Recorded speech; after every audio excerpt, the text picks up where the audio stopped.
Hello everyone, and welcome to Divine Debut. This is Kathy speaking. I do hope that you are all doing well. These are your readings for January of 2022.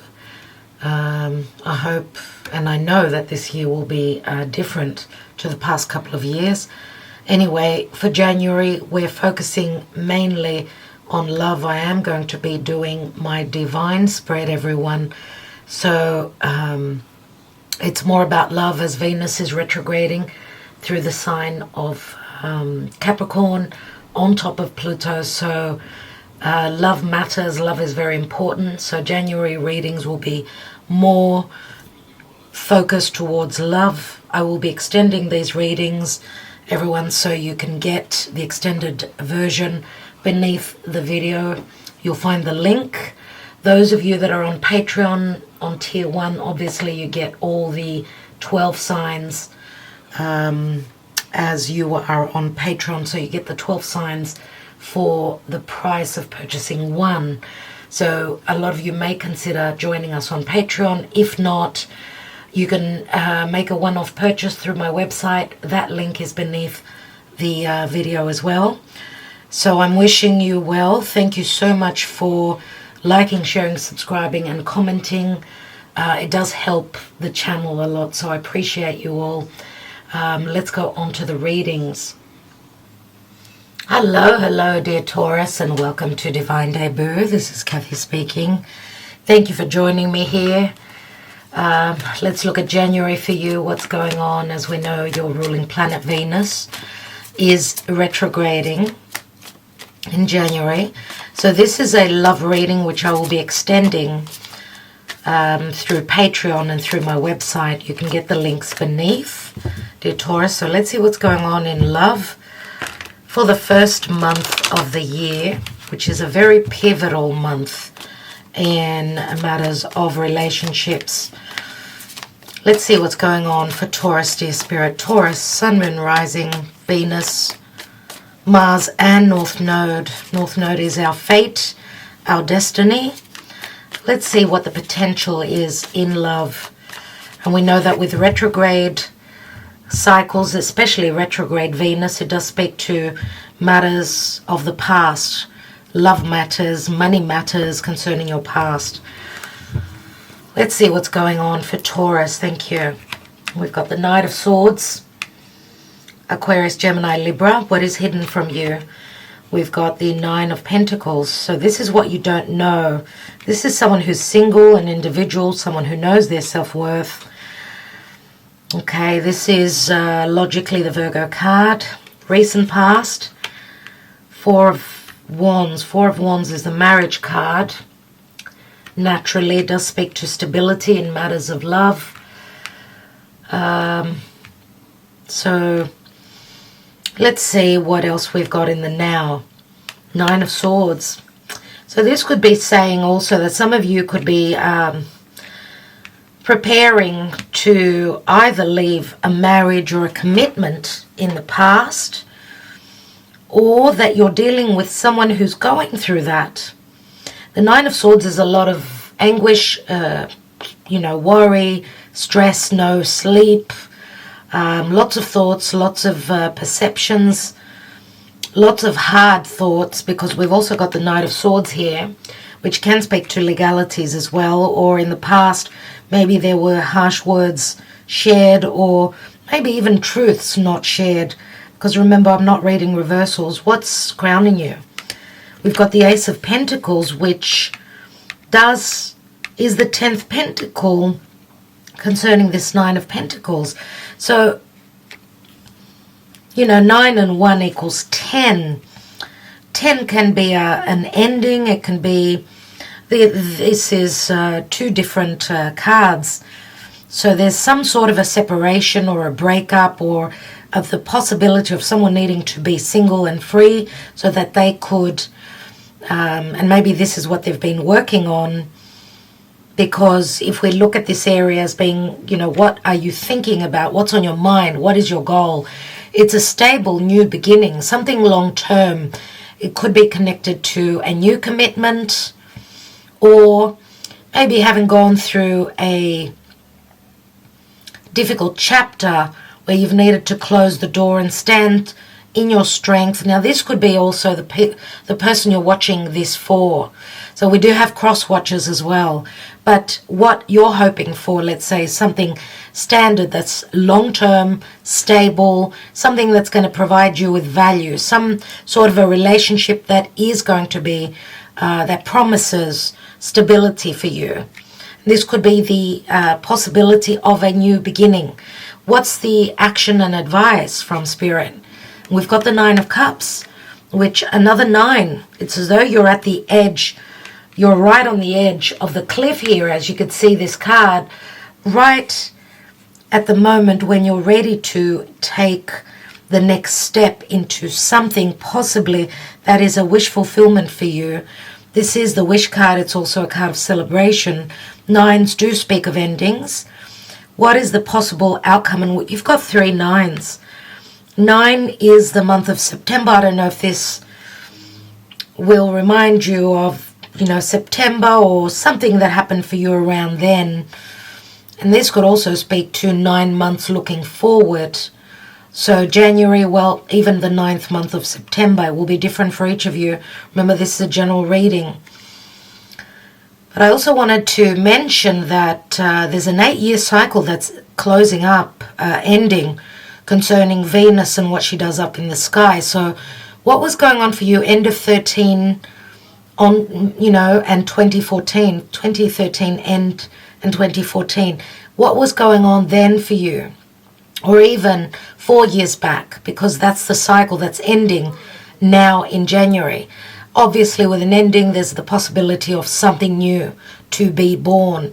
What is possibly the outcome for Taurus, please, Spirit, in January for love, Taurus? And we've got Judgment. So second chances, a critical moment where important decisions need to be taken. This is like a dilemma. What do I do? Like there's going to be a moment of crisis where there's going to be something that you're going to leave behind fully on a deep fundamental level. This is Pluto, and dear Taurus, logically this is your relationship. So people that are in your life that have not been there for you, that something hasn't worked out for you. This is like a resurrection of sorts, and Spirit is guiding you and aiding you. Let's see what the divine wants you to know, how the planetary alignments help you or hinder you in the month of January. And remember, timing can be very fluid, so it could be after January, it could be after January as well. Remember, this is a general reading and we're not all on the same timeline. There's always free will. Knight of Wands, Sagittarius energy. It's interesting that the biggest card in your reading is the Judgment card, which is Pluto. So something is dying for you. Something is not working out. And we usually see, something having ended here where someone hasn't been living. And Spirit is saying it's time to awaken, to resurrect now. But this is, Spirit is saying that you need to take some action, follow your passion, follow, and move towards what it is, move towards the future. Here we've got 2 knights. One is, facing the past and the other one is facing the future. So I don't know, because usually the Knight of Swords and the Knight of Wands are very close. It's similar energy for me. Air and fire melt well together, but it can be very explosive. We've got a volcano here, and I always notice that volcanic eruption, which means you are looking to take action and looking towards a new beginning to be able to create the environment that you're hoping for. Spirit is saying, take action. Now, I don't know if you're dealing with someone that could be at a physical distance, you're wanting to take a journey, a physical journey, but this does speak to Sagittarian energy, which is Jupiter, and Jupiter is in Pisces now, which is saying that we need to believe that what it is that Spirit is guiding us towards, trust our intuition, trust that we are spiritually inclined to move towards a blessing Oh my God, there's going to be a meeting. Okay, so this is like a meeting. This is a meeting here, meeting halfway. Now we've got 3 knights, so I don't know if this is a love triangle or someone's leaving your life, a relationship is leaving your life. You could be meeting someone, I don't know if it's someone new or if it's someone from your past that is coming in to fill the void of what you are ending, because remember you've got 3 9s, and 9s are endings as well. If the 10s are restarts, that you've gone through that ending. So there's going to be some sort of a meeting. Looks like whoever's got fire in their chart, so Sagittarius I would say more, whether it's you or the other person, they're more fired up, more about taking the action, more fast-paced. The Knight of Pentacles is more the Virgo energy, more earthly and more slow. So I know you are an earth sign, but of course, as I said again, this is a reading for many out there. So take what resonates for you. This is a meeting. Meeting in the middle, meeting halfway. Both parties taking action towards love. We've got desire and practicality here, so the ability to create, as well as, remember the Knight of Pentacles holds that Ace of Pentacles, so someone's looking at if this can pay off for them, if this is any value to them, or someone's just very much about the details. Remember the Virgo archetype is trying to read between the lines, so not 100% certain. Okay. Yep, there is a third person. There's a third person, so there's a challenge. The challenge could be self-sabotage, or someone doesn't want to take out those knives, those swords. They don't want that. They're trying to overcome that. And I would say it's maybe has got more to do with the earth energy, the Virgo energy here, than the Sagittarian optimistic, expansive sort of view of taking action. This, remember, Sagittarius is more about I believe, so I've got the wisdom, right? And I want to expand and explore, but there's more, maybe too much logic, and even with the 9 of Swords here, too much thought, too much logic. Could be also the possibility of what is holding someone back would be more so the Knight of Pentacles. So someone doesn't want to have challenges such as these. The 5 of Swords is a challenging card indeed.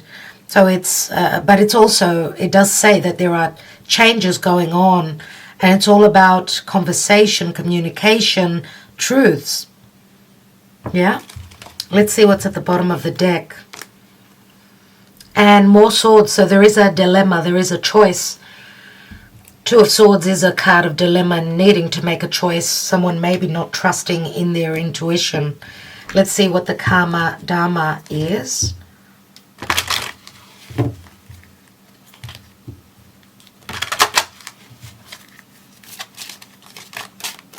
For Taurus, please, in love, January.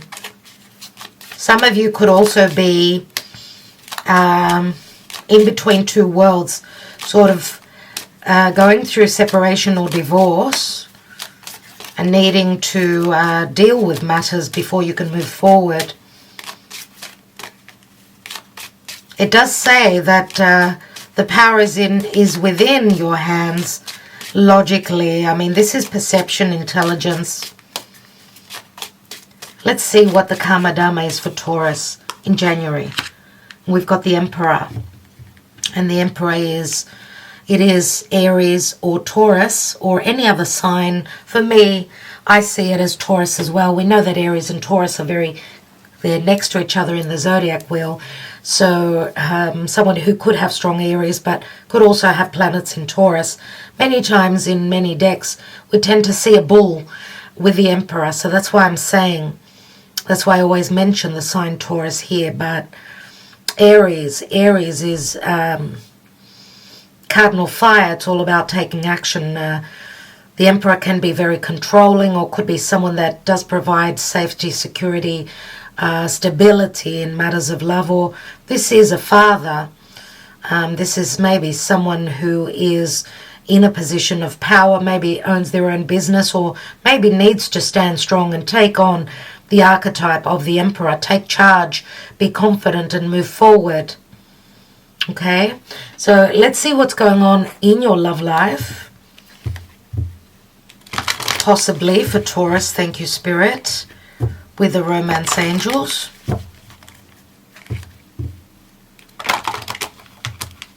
As I said, very important time for love for you, Taurus. Wow, one card just fell out. Forgiving and learning. As you release and heal the past, you experience more love in your present moments. So, forgiveness. And you've obviously gone through a lesson. Oh, the cards are like sort of ready to jump at me. What's going on for Taurus? That's why I'm saying that it could be an old connection from the past. As you release and heal the past, that could also speak to releasing an old commitment and healing the past, therefore making space to experience love in your present moments. So for Taurus, what else is going on in love for Taurus in January, please? Archangel Michael, thank you for your guidance for Taurus. Okay. Soulmate. Yes, this is your soulmate. So there is a soulmate connection for you, dear Taurus. Let's see. And we've got religious factors. So a lot of things that have maybe kept you apart. Religious factors, religion, thoughts, perceptions, dogmas, dogmatic thoughts. So maybe because a soulmate, usually soulmates can usually feel each other. Maybe one of you was more awakened than the other. So maybe, and I don't know if this is a twin flame connection where it's filled with challenges and lessons. But yeah, let's see what's at the bottom of the deck. And we've got deception. Someone is wearing a false self mask in this relationship. Now the deception can speak to that Piscean energy. Deception also, I mean, wearing a false mask means someone hasn't been totally truthful or clear, and does show really both people. It says someone is wearing a false mask, but one person more so than the other. So, I mean, Pisces also can speak to a love triangle, so a secretive affair as well could be in the cards here. But there's a lot maybe that has sort of kept you separate, okay, because it does say that your love life is influenced by your religious upbringing. Obviously, someone who's more inclined religiously, this, you know, they wouldn't be someone logically that would step out of a commitment easily, right? And spiritual path, even though it could be a spiritual connection, maybe religion or your beliefs, or maybe even traditions. I mean, this card could speak to traditions and family as well. So I don't know what it is for you, but there is a lot has got to be revealed with the deception card. These masks have got to fall off. Let's see what's beneath the Two of Swords, and we've got the Six of Swords. So leaving those Five Swords and sort of transitioning, but then being stuck by a last moment dilemma. And the Nine of Wands, another 9. So it hasn't been easy for Taurus. We can obviously see that here. Let's take a Moonology Oracle and see emotionally where you'll be in January. How you'll be in January. Before I take a few more tarot cards, I'm going to also take, in the extended, I'm taking the Mystic Moon Oracle cards, as well as some Sibilas and the handwritten love cards, and one more message from Spirit. I'll be taking one here, one message from Spirit for advice, as well as in the extended. So let's see Taurus and their emotional state. We know that Venus will be retrograding till end of the month. So you will be dealing with past matters. It's not about moving forward. It's about fixing things connected to love and the relationships in your life that you value or not.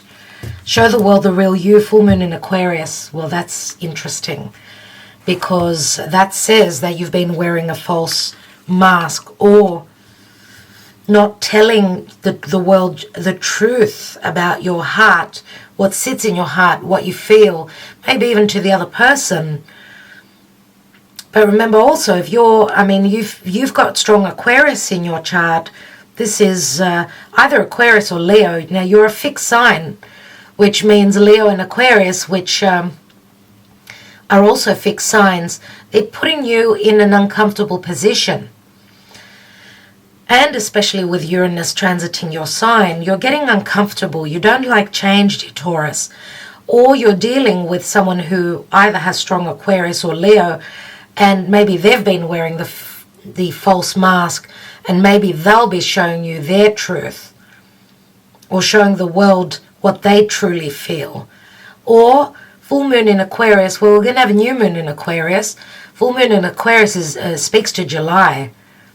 So we can always go back to last July and August. I don't know what happened there, whether something was communicated or something was shown, and a full moon does mean an ending. So what was going on for you? Some of you may have been in a commitment with an Aquarius where you saw their true colors. Maybe that sort of put you in a position of needing to be single. I don't know. It'll be different for each of you. Let's take a message from the wisdom of the oracle, from Spirit. I'm taking reversals as well, so we'll see what comes through for you. I'll read quickly from the little booklet before I take more tarot. For Taurus in January, what do they need to know? What's the advice?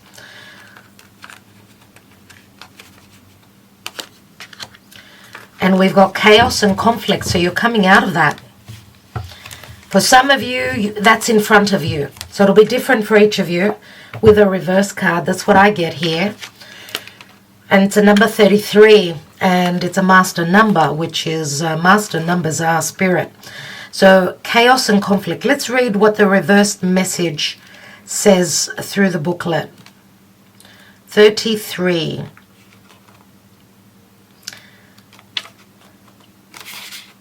This is an advantageous moment to restore order and recognize the opportunity for negotiation. Even in the seeming chaos, there is a kind of divine order, a complete resorting of elements. Now those words, divine order and chaos, all those words speak to Saturn, which is moving through Aquarius. And Saturn is squaring Uranus, which is in your sign. So you're being squared. You are getting uncomfortable. You're going through a lot of chaos, but there is the possibility to restore order here. And restoring order is Saturn, the rewards from Saturn that can give you a long-term, long-lasting relationship that maybe was quite Saturnian, and it sort of pushed you to need to grow, to mature, either you or the other person or both of you. This is powerful. So let's go again. Even in the seeming chaos, there is a kind of divine order, a complete resorting. That does bring up the retrograde of Venus. Resorting of elements. This is powerful. If your intention is to find the best solution for the highest good of all, there is positive news. The timing is perfect. There's Saturn again. Time. The Lord of karma and timing. So the timing is perfect now. Things are already stirred up, so don't be afraid to jump into the mix. You'll discover everything you need to know about how this situation affects you long term. Be present in the eye of the chaos. The moment is valuable. Don't waste it. Wow. I love that message for you. I really, really do. So either you're coming from chaos, which I believe you probably are, most of you. For some of you, the chaos could be just around the corner as well. But I feel that the worst has passed. Let's take now some more tarot and see what's going on. Remember, you had the Two of Swords here, Six of Swords, so you're sort of hoping to transition with the help of the divine here, leave this conflict behind. Maybe also your beliefs have gone through a death and a transformation. I'm not going to take on all positions, or am I? We'll see. Let's take this Knight of Swords in your foundation. So foundation is also the past, right? We've got the Six of Wands. Six of Wands can speak to ego. It's the Leo card. So we've got Leo and Aquarius. So going back to July last year and August, we had 2 full moons in Aquarius. What was going on for you then? Because in the Leo season, obviously, we've got the full moons in Aquarius. We had 2 full moons, and you were challenged. So I don't know if this speaks to someone having been successful in what they do, someone who's very recognizable, very, possibly someone who's very successful with what they do, or they've got a name for themselves, or they felt, and remember, I'm not reading reversals, so I don't know if there was an imbalance because of information missing, because of masks being worn. Someone may be coming from, a place of ego. The Emperor could be someone who's got a bit of an ego. So I don't know if this is you or another person in your life. Or it could also be a third person that's in the picture. What's this Nine of Pentacles about? And we've got the Five of Pentacles. Five of Pentacles is a relationship that's not your perfect relationship. There could be big age differences, religious differences, social distances. I mean, metaphorically speaking. So obviously, the Five of Pentacles, which is a 5, speaks to changes, maybe even financial hardships. But we've got 9 and 5 is 14. 14 is temperance, which can speak to, again, our beliefs, someone needing to heal, maybe even changes that maybe both people had to go through, connected to self-worth and their knowing themselves, or maybe even finances. Maybe even finances were the reason why you felt, or someone felt, because this is the position that you don't know of, that maybe financially someone needed to go through divorce. They needed to be able to stand single and strong and know that they can make it, financially speaking, also where their beliefs are concerned, before they could move forward. Now, we'll see, because we've got the Four of Wands there, which is a marriage card. Let's see. And we've got the High Priestess, which is usually a third person, everyone. The High Priestess is strong intuition, secrecy. A third person, where someone was married. The High Priestess does speak to, remember, she's very wise, but she's also in the shadows. This is Pisces. Pisces, Virgo. Pisces does speak to clandestine connections, spiritual connection that's come maybe after a marriage, or someone wearing a mask, not being truthful, and someone could be looking for answers through someone who is connected to mysticism, tarot, astrology. They're looking for information connected to secrets, which could be around a marriage, which could be around someone's family. And remember, it can also speak to a telepathic connection. Let's see what that Nine of Swords is about. And there's the Hanging Man once more. So a lot to do with Neptune and Pisces. Now this speaks to sacrifice, or a hold up, or something not moving. You're stuck. You're stuck. You're needing to end a major karmic cycle in your life, dear Taurus. Maybe it's you. This could also be a mirroring effect of the person that you're hoping to connect with. Maybe both of you are within a marriage or a commitment. The Hanging Man, you could see the coins falling out of his pockets. So it's costing you. It's costing you emotionally. Maybe even not knowing, because Pisces does speak to wearing those rose-colored glasses.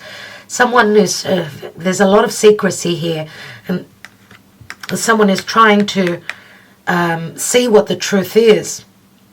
Maybe even having nightmares. Because we know Pisces does speak to sleep.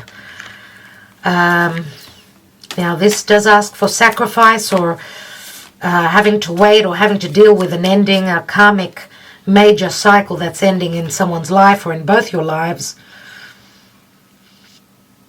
This can also be karma that's passed over from your parents, from the family, from the past. Wow. Let me just restart my camera. Let's go on, and we see, okay, new home, new possibilities to overcome any obstacles and move forward.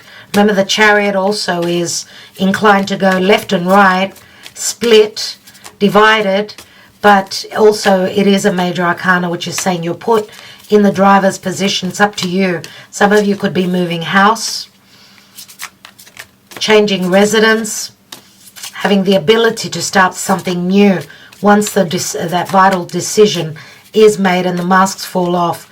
9 of Cups in the action and advice is the Death card, you see. Where someone has not been pulling their weight, where someone hasn't been nurturing and loving a relationship, it's gone through a definite transformation. Maybe it was a wish fulfillment once upon a time, but we've got the Death card and we've got the Resurrection card here. So yes, this could be leaving an old commitment totally and starting something new. Or this could be a new chapter with an old relationship, something that you're revisiting, possibly second chances here. The Death card, remember, is Scorpio again. It is very relative to your partnerships, your relationships, maybe even money connected to your life. Money, the money of a partner. 9 of Cups is someone who does something that they enjoy. So I don't know if this is what you're closing up. If you were in a commitment where someone was just doing things that made them feel good and they were not nurturing and loving this commitment or this relationship, there's been an ending nevertheless. What is the Judgment card about? There's that 2 of Pentacles, which is the dilemma, things being up in the air in the month of January. Let's quickly look at the divine position. Let's have a look at the Deception card. You deserve love. You are lovable. Someone's aiming, targeting a new relationship or something possibly that they're hoping for to discover. Remember, the bow and arrow is that Sagittarian energy. And remember that Jupiter has moved into Pisces, which says, hold on to your beliefs, believe in magic. Let's see what's going on with this meeting. We've got the door opens, the 2 of Wands, so a choice again. The door opens, but there's so much conflict before someone takes that step. Let's see what that 5 of Swords is. We've got the Queen of Pentacles. No wonder. Queen of Pentacles is Virgo, Capricorn, or Taurus. I feel it's not you. Now, if it's you on another level, you're really sort of looking very closely at the details, scared to take that risk, but this does promise that once that second chance comes through and once decisions are made, that there will be something long-lasting. Now, motherhood also plays a big part here. You're dealing with someone who's a mother. There's parenthood here. Parents, I mean, the Emperor is a father. The Queen of Pentacles is a mother. And we've got Justice. So someone is going through divorce. There is no doubt about that. This is karma. This is the portal opening. dear Taurus. So that's what I see. That's what I see for you in the month of January of 2022. That there's going to be a critical moment, but I do feel strongly that something is leaving you. So something needs to fill the void, the space. A lot will be shown, will be communicated that was hidden before. The Queen of Pentacles is the minor arcana of the Empress. So the Empress is Taurus, Libra. So on another scale, yes, this could relate to a mother or to your mother, which could be a third person, or you're dealing with another mother. It could be that some of you could be, maybe some of you, never had a commitment. You've been dealing with someone that was in a marriage or another commitment. As I said again, the Queen of Pentacles is very much about providing, nurturing, and stability in love. But the challenge is not easy. Okay? But justice will be served. Justice will be served. I was looking at the Justice card and I saw the green. I had a feeling that this was the case. King and Queen of Pentacles. King of Pentacles is usually the Emperor. And this would be you. So many of you, some of you are going through a very difficult karmic challenge for sure. Maybe even divorce. So for those of you that want more information on what's going on in January, come February, you can always join me on the extended part of the reading, as we do take a few more cards there. Dear Taurus, I know it's not easy. It's not an easy time as your ruling planet is retrograde, but you need to believe, because Pisces will bring magic and love to you. And here is Agape, which is promising that for you. Agape does mean love. Agape, the timing was perfect. Good girl. How did that happen? Magic. Yes, she's all magic. Yes, you're magic, sweet pea. I love you so much. Taurus, good luck. There is magic coming in for you. Love comes in when you least expect it. And I'll leave you with that. Love and light to all of you. Thank you so much for joining me. And happy 2022, dear Taurus. Ta-da.